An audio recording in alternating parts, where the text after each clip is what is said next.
Bismillahirrahmanirrahim.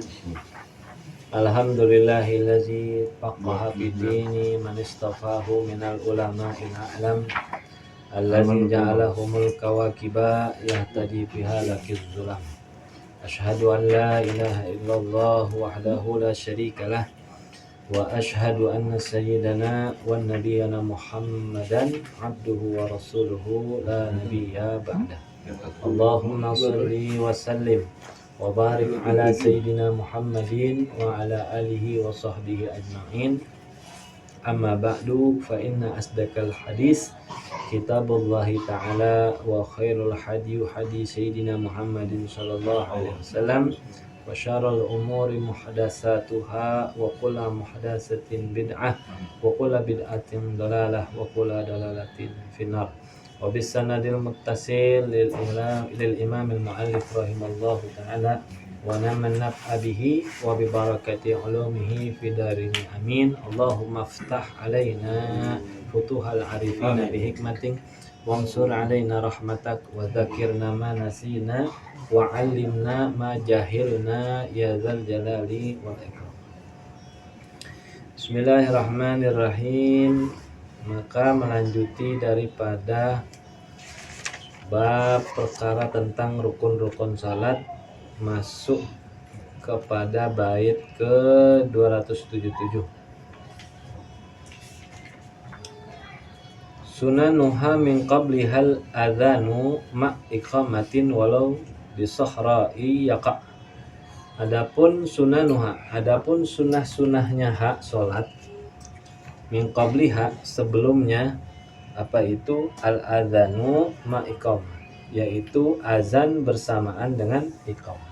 Jadi sunnah apa yang melakukan sebelum melakukan sholat, sebelum takbiratul masuk, apa sunnahnya? Azan walaupun azan dan iqamah, walau bisahra'il yaqa, sekalipun sholat dilakukan di padang pasir, artinya nggak ada yang dengar. Kan azan itu panggilan sholat kan, yang dipanggil nggak ada kan, di padang pasir nggak ada. Sendiri kita yang udah sendiri di padang pasir, atau kita sendiri di rumah kosong umpama, atau kita sendiri di gedung kosong nggak ada orang sama sekali, kita doang yang sholat. Nah, masih sunnah gak untuk azan dan iqamah? Masih sunnah. Ya, kalau emang bukan manggil orang, yes, azannya jangan terlalu kencang, azan aja gitu, iqamah gitu juga. Jadi seperti itu. Walaupun waktu mepet asar, sholat asar tuh kan sekarang jam 15:19 ya. Nah gitu dah, kita sholat baru sempet sholat zohor, asar kurang 5 menit atau asar kurang 10 menit umpam, masih sunnah tetap azan dulu atau iqamah, sekurang-kurangnya iqamah dah gitu kan, masih sunnah azan dan iqamah walaupun mepet waktunya. Ya mepetnya bisa diprediksi, umpamanya mepet 15 menit lagi udah mau asar nih, udah sholat zuhur, masih ada sunnah.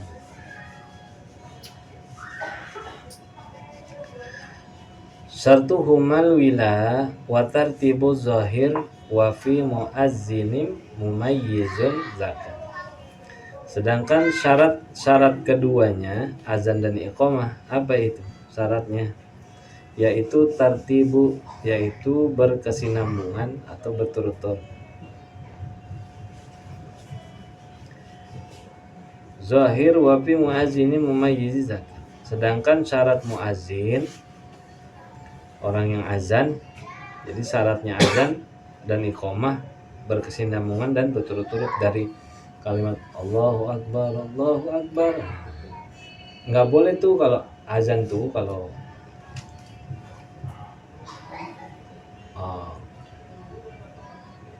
kalau yang kalimat pertama itu kalau diajarin tuh kalau azan tuh sambung. Nggak boleh, bukan nggak boleh, maksudnya nggak sempurna. Ada orang azan Allahu Akbar, Allahu Akbar. Nah, kan ada gitu ya. Nah, yang bagus tuh sinambungan. Allahu Akbar, Allahu Akbar. Nah, jadi dua yang pertama tuh nyambung. Allahu Akbar, Allahu Akbar. Nah, gitu. Jangan diputusin. Dan terus berkesinambung berurutan gitu. Jangan juga habis kalimat takbir bengong baru asyhadu an la nggak boleh lama temponya.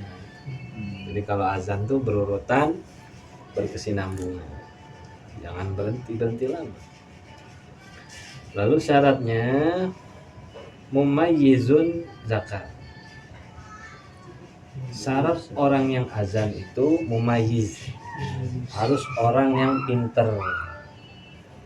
Nggak ada syarat balik. Jadi anak kecil asal dia kalau kan zakat laki-laki, syaratnya dia disunat. Udah sunat termasuk mumayyiz.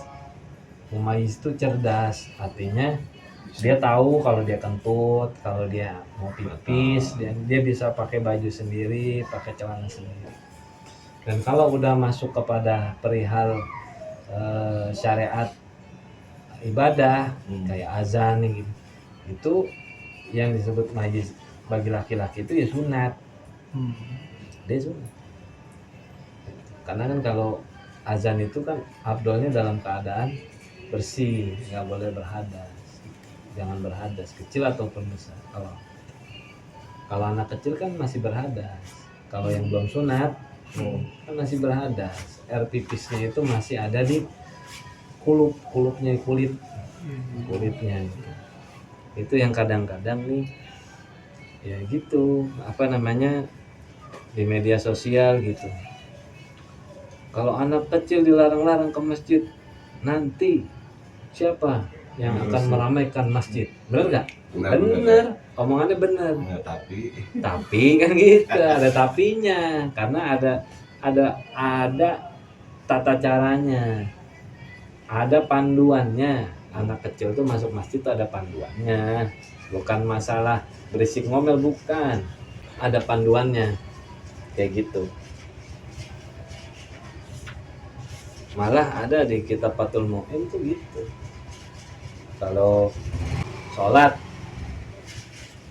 kita lagi nih, itu ada artinya pendapat ulama, bukannya jadi pakem ya, artinya nggak semua ulama. Ada satu ulama berpendapat gitu, anak kecil yang belum sunat kalau seandainya digeledotin babanya lagi sholat sampai gerakan selanjutnya, maka sholat itu nggak sah. Karena apa? Karena itu bapak menggendong anak yang berhadas. Jadi itu namanya tuh bersambungnya hadas tuh, istilah fikihnya tuh apa itu namanya, usulul hadas apa? Jadi bersambung. Masalahnya bersambung hadas. Itu ada ulama itu kalau mau temu di Fathul Mu'in. Kalau di kitab fikih biasa nggak ketemu. Jadi orang kalau belum, umpama dia belum ngaji Fathul Mu'in, dia belum ketemu bab itu. Ada ulama tuh yang mengatakan karena anak kecil ke masjid dia berisik apa itu nggak ada masalah. Yang masalah itu kalau dia belum sunat. Kalau dia belum sunat, umpama dia ngegendong babanya atau dia rangkul seseorang, dia peluk yang bukan bapaknya sampai bergantinya gerakan sholat itu orang, itu sholatnya bisa nggak sah, karena bersambung dengan hadasnya si anak. Beda dengan gini, beda dengan dia udah sunat tuh kan, bersih kan, pipis dia bersih, tapi dia bocah nggak wudu, karena kan usianya mungkin waktu disunat baru 5 tahun, kan belum ada kefarduan tuh, belum balik kan. Kalau dia sholat pun ya sholatnya nggak diterima, nggak sah, karena memang belum waktunya. gitu kan, itu hanya pendidikan aja gitu. Tapi kalau dia disunat, dia gendong bapaknya tuh, dia peluk, itu sah sholat bapaknya. Karena kuluk. Bukan masalahnya, walaupun karena kuluknya udah nggak ada. Permasalahannya itu adalah air kencing yang tersisa. Gitu. Kalau pakai pampers gimana? Sama aja. Sama gitu. Nampung sama. Pampers kan pipis yang keluar. Ya kuluk masih ada. Sama aja. Itu ada di Fathul Mu'in, makanya banyak ulama tuh nggak mau terlalu nanggepin tuh perdebatan kayak begitu tuh. Yang satu sisi melarang anak kecil, kalau ngelarang berisik sekedar berisik ya namanya bocah kan gitu. Sebenarnya larangan yang lebih dalam tuh itu. Sekarang kalau anak belum sunat dibawa sama babanya berharap, wah ini bapaknya soleh nih, anak sama ini diajak soleh gitu kan ya. Ya maksudnya anaknya diteng-teng belum sunat. Itu kalau di Fathul Mu'in haram jatuhnya. Karena akan mengganggu. Mengganggunya itu bukan berisiknya, bukan. Kalau dia peluk. Itu yang sebenarnya. Cuman kan kalau di YouTube tuh berisiknya yang dia enggak apa-apa mau berisik. Nggak ada urusan, mau berisik kita mah sholat makin enak. Ada orang berisik nih nyetel kaset bol-bol, kita sholat makin khusyuk. Justru kalau kagak ada suara pikiran kita kemana-mana. Benar, bocah berisik sama mati nih sholat, kita khusyuk aja, bisa khusyuk insya Allah mah bisa. Permasalahannya itu bukan itu sebenarnya, masalahnya itu kuluk, dia belum sunat di bocah, itu masalahnya sebenarnya. Nah, jadi yang di YouTube itu yang digembor-gemborin berisiknya, bukan masalah berisiknya sebenarnya. Jadi enggak, kalau masalah berisiknya ada bantahan. Kalau kita nggak boleh anak kecil main ke masjid karena berisiknya, nanti kalau kita udah nggak ada, dia kan menjadi regenerasi, dia nggak bakal ke masjid karena dari kecil dilarang. Poin itu sebenarnya kan itu, artinya yang mengeluarkan permasalahan dengan yang menjawab itu sama-sama orang yang kagak paham gitu. Iya, jadi ngaco semuanya gitu. Jadi sekarang berbondong-bondong tuh bawa anak kecil ke masjid. Gara-gara ada ustadz yang memperbolehkan anak kecil ke masjid. Anak kecil dilarang-larang, nanti siapa yang akan meneruskan generasi kita yang orang jamaah ke masjid kalau bukan mereka gitu. Udah pada bondong-bondong tuh, yang belum sunat dibawa. Nah itu kalau nggak ngaji kan gitu, kalau dengar cuma YouTube doang. Permasalahan itu bukan masalah berisiknya, masalahnya ini anak kalau belum disunat itu bawa hadas. Bukan hadas doang, ain najis. Kalau hadas nggak ada masalah sebenarnya hadas. Ain najis yang masalah tuh ainnya. Ain najis tuh air pipis. Itu ain najis ya. Saya nih saya perjelas gitu. Kalau hadas, ada orang udah sunat, kencing, cebok nih bersih, kagak wudu lagi, masuk masjid atau nggak masuk masjid, itu namanya orang berhadas kecil. Ngilanginnya wudu kan gitu. Kalau anak kecil belum sunat, ini masalahnya bukan hadas doang ya, orang air pipisnya masih ada di kulitnya kan gitu. Itu namanya ainun najis, namanya najis tuh, bukannya hadas, bukan sekedar hadas kan, sabab ada itu udah ada ainun najis ya pastilah dia berhadas, bukan sekedar hadas. Kalau sekedar hadas mah nggak ada masalah, anak kecil mah masuk sekedar hadas ya, artinya dia udah sunat, dia pipis, dia cebok yang bersih, dia nggak wudu lagi, masuk lari-larian di dalam masjid, nggak ada masalah, nggak ada. Mau berisik nggak ada masalah. Yang masalah itu kalau dia belum sunat. Gitu. Yang masalah tuh ainnya najis, air kencing itu masih ada di kulit, itu yang masalah sebenarnya. Kalau seandainya dia peluk bapaknya sampai berubah bapaknya itu pada gerakan selanjutnya, maka gerakan yang waktu dipeluk tuh nggak sah karena tersambung dengan najis. Ini yang harus diperjelas sebenarnya.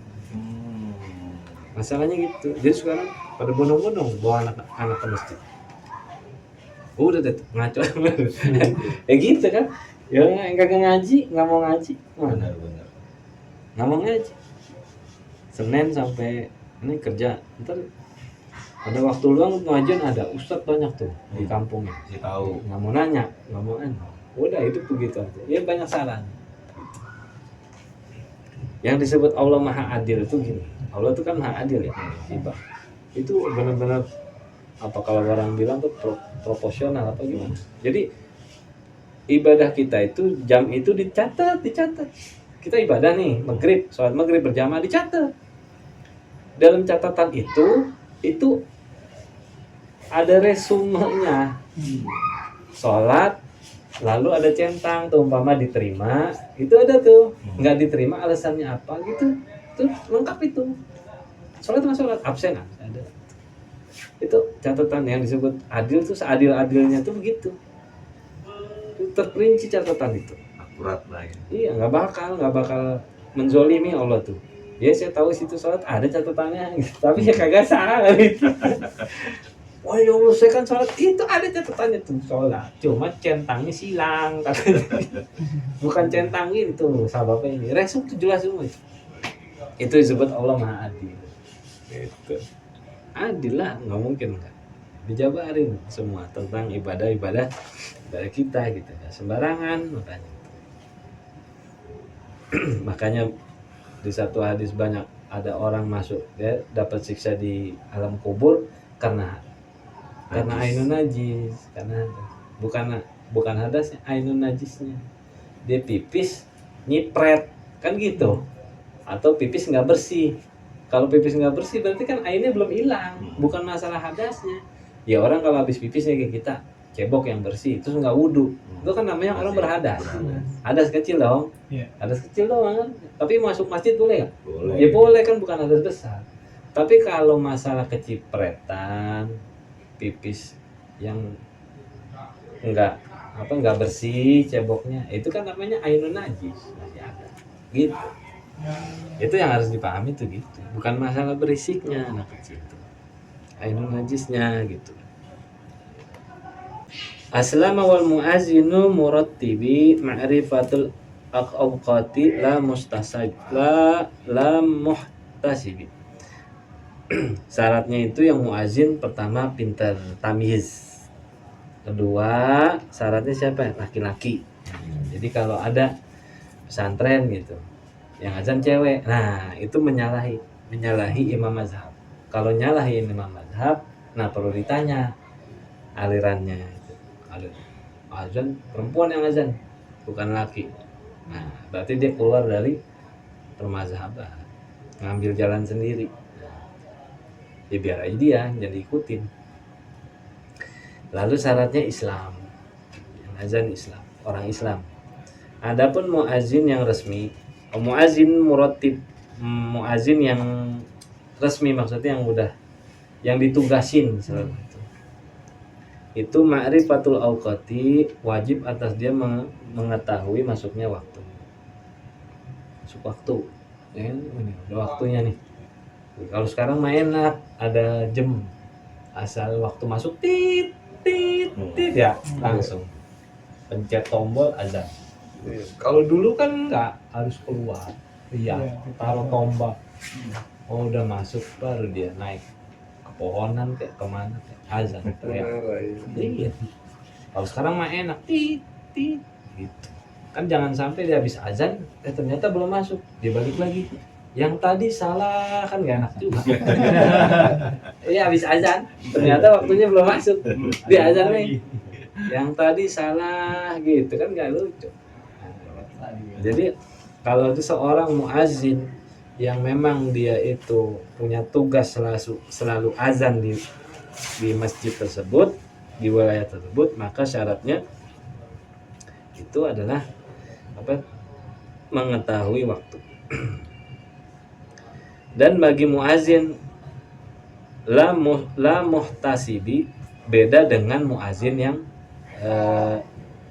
sukarela. Artinya dia lagi mampir nih masjid di amat gitu kan, jadi dia azan aja, dia nggak perlu mengetahui waktu, dia azan nggak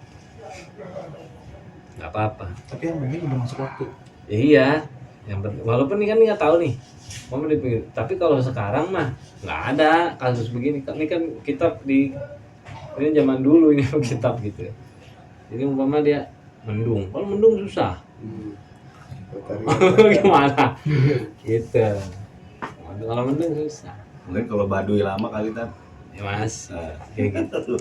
Kalau dia orang yang sedang berjalan gitu, lalu ketemu dia belum sholat nih, dia bilang, saya belum sholat zuhur gitu. Dengan keyakinan ini, ini kayaknya udah masuk sholat zuhur, lalu dia azan, boleh dia. Tapi kalau memang ada orang yang tugas azan, dia wajib tahu masuk waktu, karena kan manggilin warga kan sekitar itu untuk datang mendirikan sholat. Kayak gitu, nggak lucu gitu. Udah azan kelar, wah belum masuk waktu, dibalik lagi ketawanya kan, yang tadi salah kan nggak benar. Masih 10 menit lagi. Jauh sejarah. Wa sunnatu tartiluhu bi'ajji wal khabdu fi iqamatin bidarji. Muazzin, orang yang azan itu sunnatu tartil, itu disunahkan agar tartil, jelas berlahan-lahan, nggak boleh ngebut. Bi'ajji dengan suara yang lantang, wal khabdu fil iqamati bidarji. Sedangkan untuk iqamah maka disunahkan agak rendah. Allahu Akbar, Allah. Jadi kalau azan itu dari tempat imam tuh agak jauh. Jadi kalau masjid zaman dulu, umpama nih posisi imam tuh kalau bangunan, bentangan depan, kan imam pasti tengah tuh. Kalau masjid yang dulu, azan tuh pasti di kanan, ada di ujung dia speakernya. Gitu, bukan di situ-situ juga. Cuma kalau sekarang karena ribet kali ya kabel gitu. Ini azan sono. Nah, iqomah itu harus dekat imam. Kalau iqomah pas iqomah itu dekat imam. Kayak gitu. Makanya kalau dengar nih mana yang azan nih? Kalau ada itu di kamar. Masih ada tuh. Biasanya di kamar. Ada yang nggak kelihatan. Nggak kelihatan, itu di kamar itu biasanya. Ada kamar khusus tuh. Kamar. Di Kuitang juga ya, kayaknya nggak kelihatan kan? Nggak kelihatan. Di Kuitang. Itu mesin-mesin dulu gitu masih dipakai. Kalau sekarang yang mana ya? Pas lagi Masjidnya gede doyan ngaji. Jadi banyak salahnya itu ibadah. Masjidnya cakep-cakep, ngajinya enggak.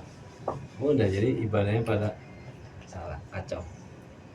Gitu. Masjid mah nggak perlu cakep-cakep, yang penting nyaman. Orang sholat nggak kehujanan, nggak kepanasan. Yang dibagusin apa? Kualitas ibadah warganya. Gitu. Sof paling depan Abdul, betul. Cuman kalau lagi ada orang tua lu jangan langkain. Angkain aja, permisi kagak, nyari Abdul kata yang depan. Masya Allah, dilangkain pundak orang-orang tua itu. Ada yang model begitu. Banyak. Itu kebablasan tuh ngajinya. Gitu, jangan, permisi atau persilahkan dulu. Memang dia kan udah datang nih, udah lama. Pas lampa depan, enggak situ aja baru. Ini kan kagum dari belakang. Udah datangnya belakangan. Langsung lempeng, pundak orang-orang tua dilewatin. Nah, itu ini kan gimana nih kan ibadah yang gitu. Mau nyari yang Abdul katanya. Dodol jadinya. Seperti itu. Jadi harus tahu adabnya juga. Kalau mau ngambil saf depan, kebetulan memang dia orang yang datang belakangan, persilahin dulu orang yang udah di tempat. Monggo, ada aja. Nah, baru kita baca. Kayak gitu. Ya main langkain aja pun orang lagi habis sholat sunnah kan daripada duduk tuh ya nungguin hukum. Dia dari pintu belakang datang langsung aja ke depan tuh. Wah, mantap. Kontan. Ya gitu. Apalagi kita orang Melayu. Harus tahu. Wal iltifatu fihi ma izhai ala wa ayyakuna tahiran mustaqbilan. Wal iltifatu, menoleh ke kanan fiha, fihima pada keduanya pada waktu azan. Iz hayya ala sampai pada hayya ala shalah. Oh iya Nah, begini. itu kan. Nah, hayya ala shalah. Nah, hayya apalah ke kiri, hayya. Oh iya. Soalnya kanan ya, 2 kali ya. Wa ayyakuna wa ayyakuna tahiran mustaqbilan dan disunah wa ayyakuna tahiran mustaqbilan dan apa itu syaratnya lagi orang yang muazin yaitu dalam keadaan suci menghadap kiblat. Adlan aminan sayyidan musawwiba li fajrihi murajji'ah muhtasiba. Yang pertama adlan, orangnya yang adil. Udah ketahuan, jangan yang tukang bercanda. Ntar orang nggak percaya. Siang aja saya betul. Ya, jangan bercanda kali gitu. Nah, yang udah ketahuan emang tukang azan dan orang memang kehidupan sehari-harinya dia tuh memang orangnya ya seadanya lempang gitu. Jangan yang tukang ngibul tiap pokoknya masa kampung tahu dah nih orang ini orang beres gitu. Yang tukang bercanda begitu tuh yang tukang ngibul.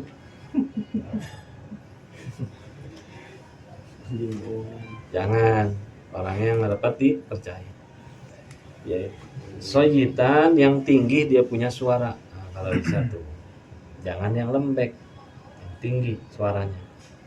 Musawwiba li fajri dan sunnah membaca taswib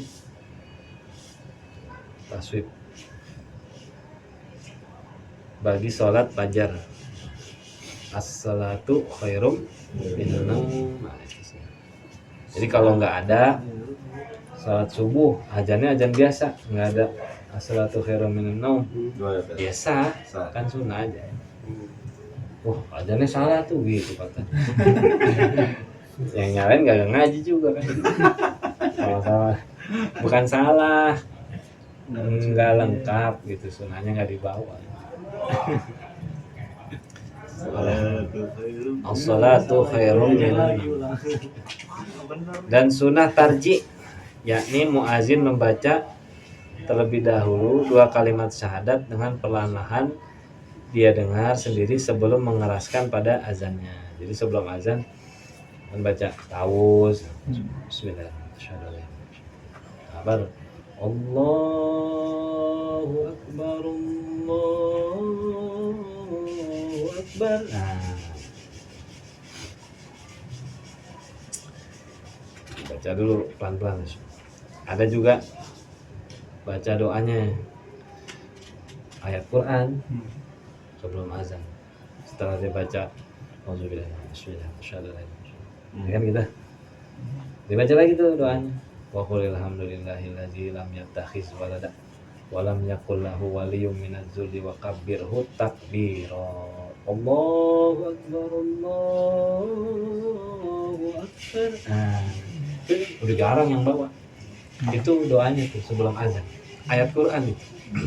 Wa qulil hamdulillahilladzi lam yattakhiz walada wa lam yakul lahu waliyyun minaz zulli wa kabbirhu takbir dan bertakbirlah engkau kepada Allah takbir. Dengan takbir Allahu akbar baru masuk tuh Allahu akbar Allahu akbar. Tapi masih lihat itu di kuitang tuh kan. Kalau ulama-ulama dulu kalau ada selalu ngebawa gitu, itu insya Allah terjaga. Mulai aja hilang. Makanya gini, kenapa abdolnya imam, orang-orang yang berperan dalam perangkat-perangkat sholat seperti yang azan, itu kalau bisa orang asli situ, orang kampung situ. Jangan orang datang. Kalau orang datang takutnya dia bawa hal yang berbeda. Kalau orang asli situ jadi terjaga. Gitu habis sholat ada wirid kan gitu. Sampai doa bareng sama imam gitu kan. Kalau orang luar belum tentu susunannya sama. Ya kan? Wiridnya ada susunannya kan beda. Nanti jamaah keder.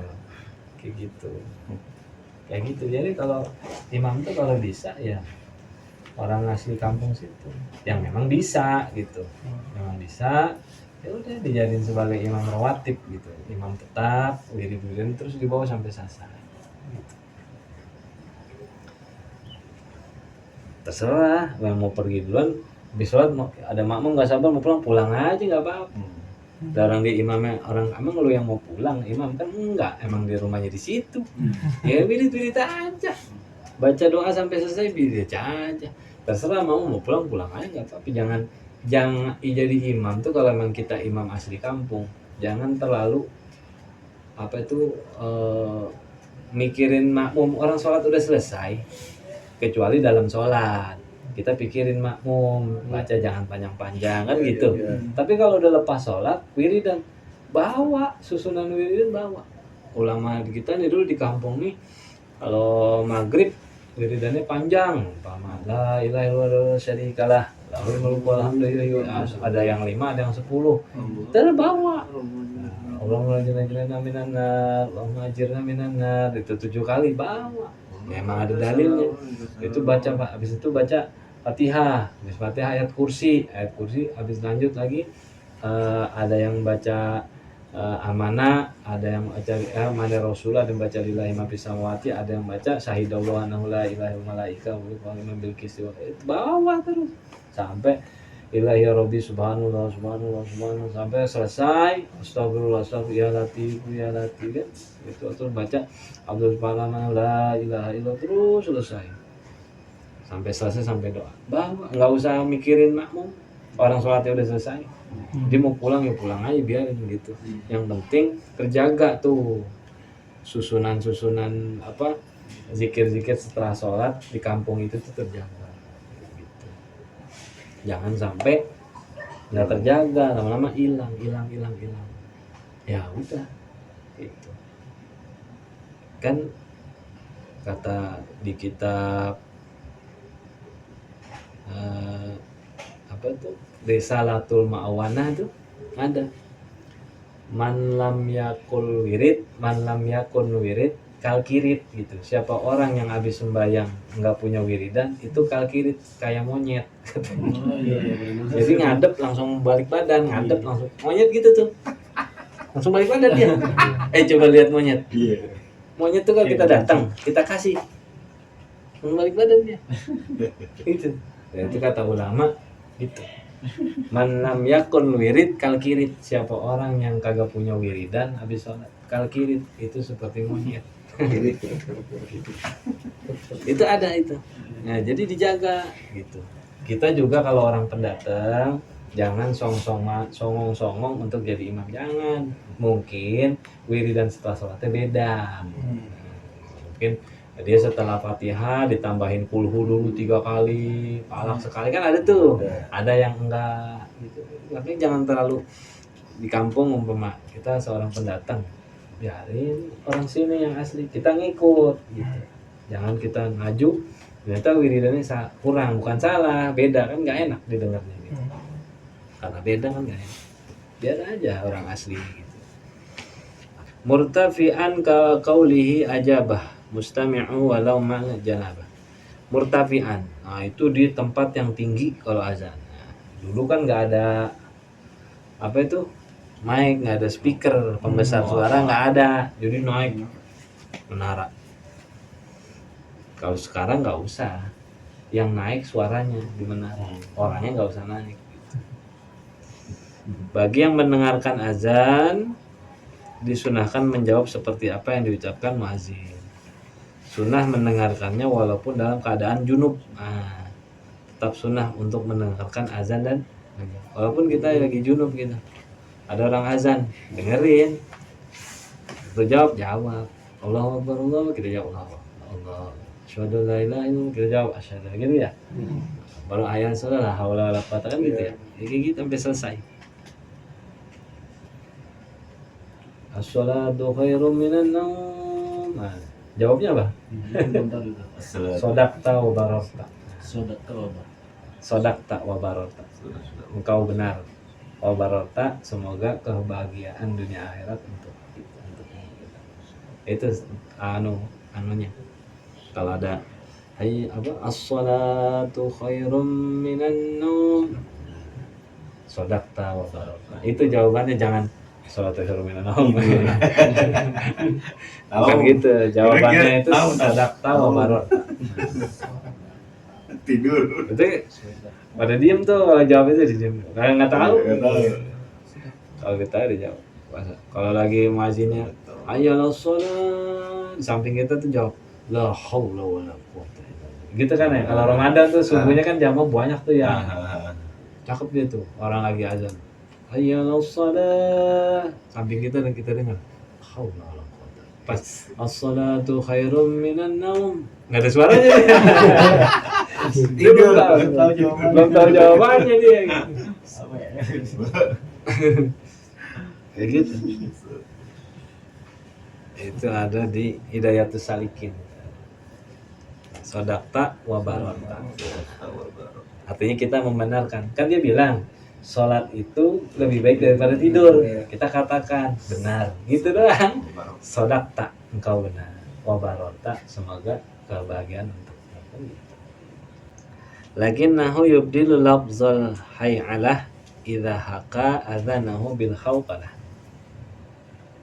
Akan tetapi hendaknya orang yang mendengarkan adzan mengganti ya, yubdilu mengganti lafaz hay'alah, hayawasalah atau hay'ala falah idza haqa adzanahu bil khawqalah. Nah, dengan apa itu? Dengan hauqalah, ya inilah haula wala quwata illa billah. Hayya 'alas shalah, kita yang dengar la haula wala quwata illa billah.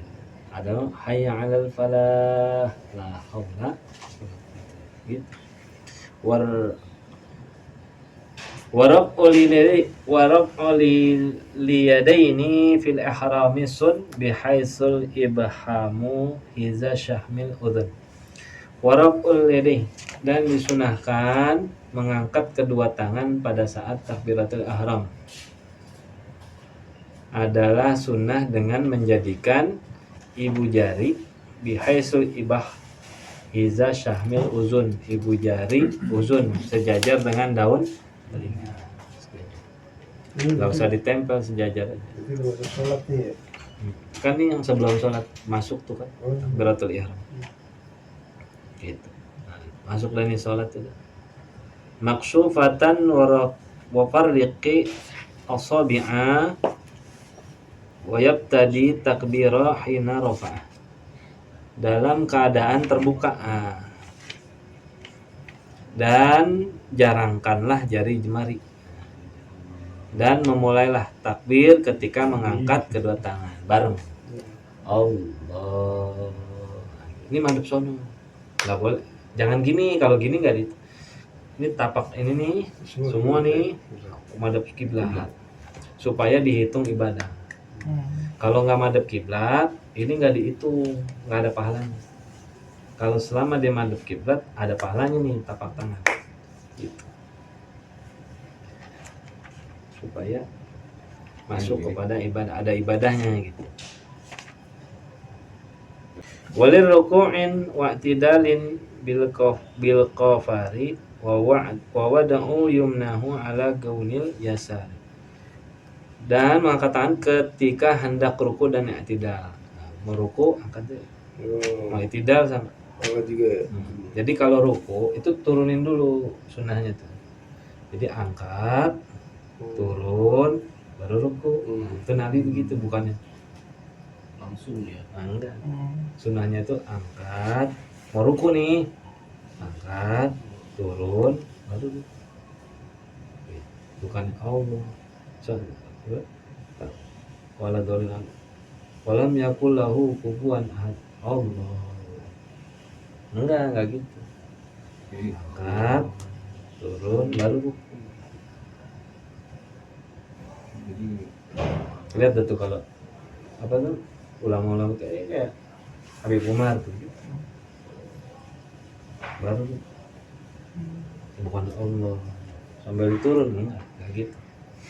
Sunahnya ngangkat tangan itu gitu kalau ruku. Kalau mau ruku turun dulu baru.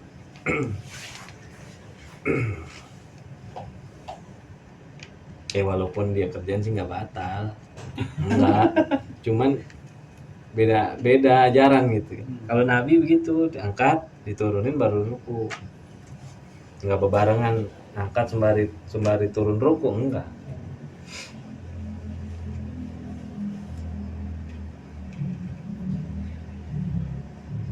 Dan sunnah meletakkan tangan kanan di atas pergelangan tangan kiri setelah selesai takbiratul ihram.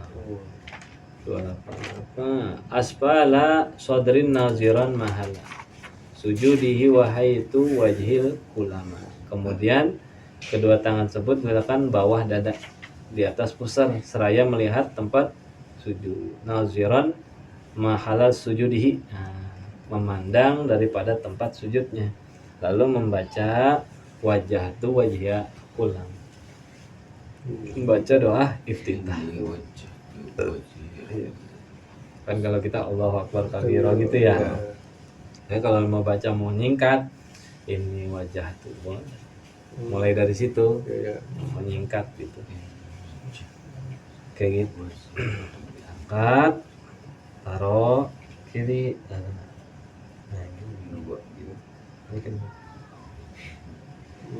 wa kullu raka'atin ta'uzzum yusar wa ma imamihi bil amini jahar. Dan setiap rakaat disunahkan membaca ta'awuz sebelum Fatihah atau sebelum bismillah, ta'awuz dengan suara yang lembut. Dan sunnah bersamaan imamnya membaca amin.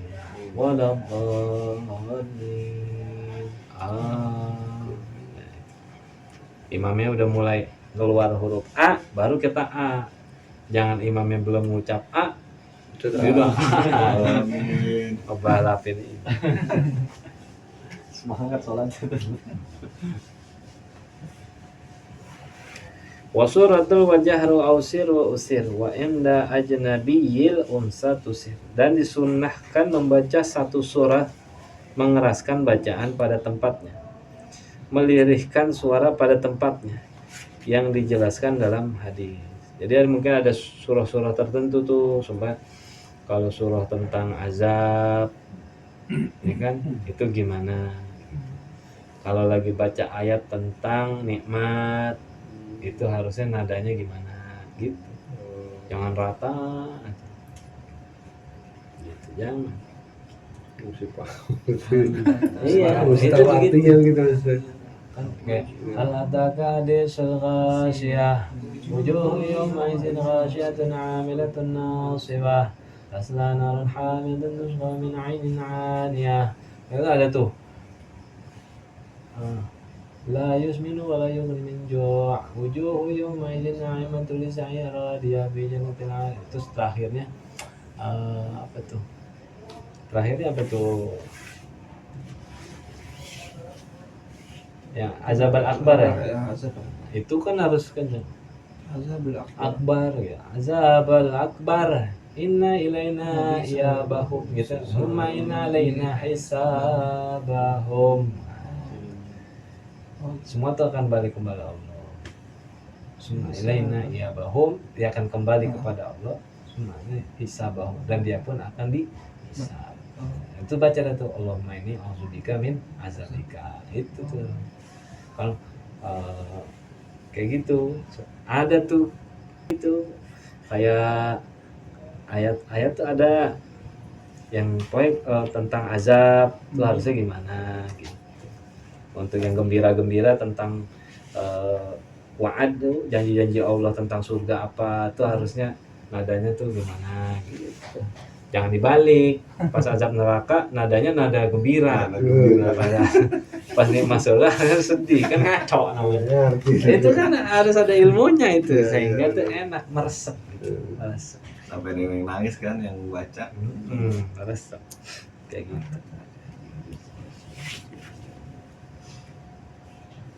Wal 'adiyati dhabha wal muriyati qadha wal mughirati subha fadhanna bin naqal musibi jam'a innal insana li rabbih lakanud. Gitu.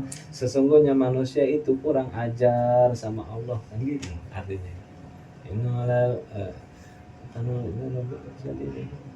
afala ya'lamu iza bu'sira ma fil kubur wa khussila ma fis sudur gitu. Inna rabbahum yawma idzin kan gitu. Jadi harus tahu ntar manusia itu udah paling kurang ajar katanya gitu. Tuh nadanya tuh gimana itu ini enak. Innal insana li rabbih lakanud wa innahu ala dzalika lasyahid wa innahu li hubbil khairi lasyadid afala ya'lamu iza bu'sira ma fil qubur wa hussila ma fis sudur. Nah, terbuka tuh semua isi-isi hati. Itu kata Allah tuh. Oh, kurang ajar manusia itu. Mau yang soleh juga kurang ajar. Jangan kan kita nggak ngomong maksiat. Kalau yang maksiatnya udah pasti. Mabok, itu namanya kurang. Yang soleh, yang kelihatannya zahirnya soleh masih kurang ajar. Udah bangun tahajud, Allah dipaksa-paksa nurutin maunya dia buat besok pagi. Ya Allah, saya minta ini. Itu kan kurang ajar. Iya. Kalau mabok, orang mabok main judi, zahirnya kelihatan. Ini orang soleh, bangun malam ini diatur Tuhannya. Itu lakan. Sesungguhnya manusia itu kurang ajar kepada Allah. Ngaku aja, lalu disuruh mulu. suruh begini, maunya dia semuanya sesuai maunya dia gitu. Benar gak itu? Iya. Kalau orang mabok kelihatan. Kelihatan. Iya dah. Kita jangan makanya tuh kita tuh kalau tahu surah itu tuh kita tahu artinya itu ngeresep al-adiyat itu. Sabis. Al-a'la, al-ghosyah. Al-a'la itu sabis. Kalau al-ghosyah al-ataka hadisul ghosyah. Itu sunnah tuh kalau Jumat tuh bacanya itu Nabi tuh al-ataka sama sabis itu sunnah. Sekarang diganti-ganti tuh Alif Lam sama ayat-ayat yang lain gitu. Iya, apalannya dia itu sunnah. Jadi kalau orang mau ngikut sunnah Nabi itu sunnah. Jangan apal-apalan yang lain dibawa waktu Jumat itu. Tapi nadanya harus paham tuh waktu baca gitu. Ya nah. Itu kalau bacaan adiyat tuh sedih ya gitu ngaku soleh orang pada ngorok kita bangun kan soleh tuh ya tapi buat nyuruh Allah tengah malam bangun Allah disuruh wah kita harus berasa ya Allah mohon maaf gitu kan ternyata saya selama ini kurang ajar. Berarti lebih baik yang tidur. Iya. Jangan kita berasa soleh dengan kita bangun malam. Kalau bangun malam tuh Allah disuruh nurutin maunya kamu buat besok pagi. Lebih baik orang yang tidur karena dia tertidur tanpa menikmati hidangan Allah. Nikmat Allah kan tidur tuh dari Allah kan. Orang tuh tidur pulas sampai nggak ketahajud. Itu lebih dicintai Allah ketimbang yang bangun tahajud malam Allah itu dipaksa-paksa nurutin maunya dia. Itu kurang ajar. Karena bedanya gini, yang tidur itu dia sedang mensyukuri nikmat Allah. Yang bangun tahajud ini lagi merasa kurang atas nikmat Allah. Ini bangun tengah malam kufur, yang tidur. Jadi buat ngelawan gitu. Ini harus dipakai benar, diingat-ingat nih. Ya diingat-ingat nih ajaran. Jadi kalau orang yang macam-macam, situ tahajud bangun apa gitu. Wah, mending saya tidur. Saya menikmati pemberian Allah, yaitu berupa ngantuk. Allah kasih ngantuk, saya terima, saya tidur. Situ bangun Allah diorak-orak, orang ajar dengan saya. Nah, gitu. Ini kalau ilmu hikam, kalau ngajarin anak-anak kecil kan kita harus latih. Tapi kalau makin tinggi itu orang itu, makin belajar agama tinggi, itu otak logikanya itu main. Iya ya, saya bangun, bini saya lagi tidur, anak saya tidur, saya bangun. Saya minta ini, minta itu. Lah anak saya tidur nggak sholat tahajud. tapi dia lagi menikmati pemberian Allah, yaitu berupa istilah. Nah jadi yang sebenarnya yang Allah cintai saya sama dia gitu. Nah itu ya akhirnya harus gitu. Punya ilmu tuh harus nalar tuh. Jadi kita tuh semakin makrifat nanti timbulnya tuh. Jadi orang berbuat sesuatu kita tidak kecilkan. Bisa jadi tidurnya dia Allah lebih cintai ketimbang sholatnya kita di tengah malam. Gitu. Jadi kalau tasawuf tuh begitu ilmunya. Ya, gitu. Tadi kan logikanya masuk. Iya. Wallahu a'lam. Al-Fatihah bil qabul wa tamai kulli su'i wa ma'mul wa sya'ni zahiran wa batinan fid dini wa dunya al akhirah dafi'atan li kulli syarr jalibatan li kulli khair lana wa li ahbabina wa li walidina wal masyayikhina ma'allat bil afiyah wa alaniyah أن الله ينور قلوبنا وقوالبنا مع التقى والهدى والعفاف والموت على دين الإسلام والإيمان بلا محنة ولا امتحان بحق سيدنا عدنان وإلى حضرة النبي محمد صلى الله عليه وعلى آله وصحبه وسلم. الفاتحة. بسم الله الرحمن الرحيم. الحمد لله رب العالمين الرحمن الرحيم مالك يوم الدين إياك نعبد وإياك نستعين اهدنا الصراط المستقيم صراط الذين أنعمت عليهم غير المغضوب عليهم ولا الضالين آمين.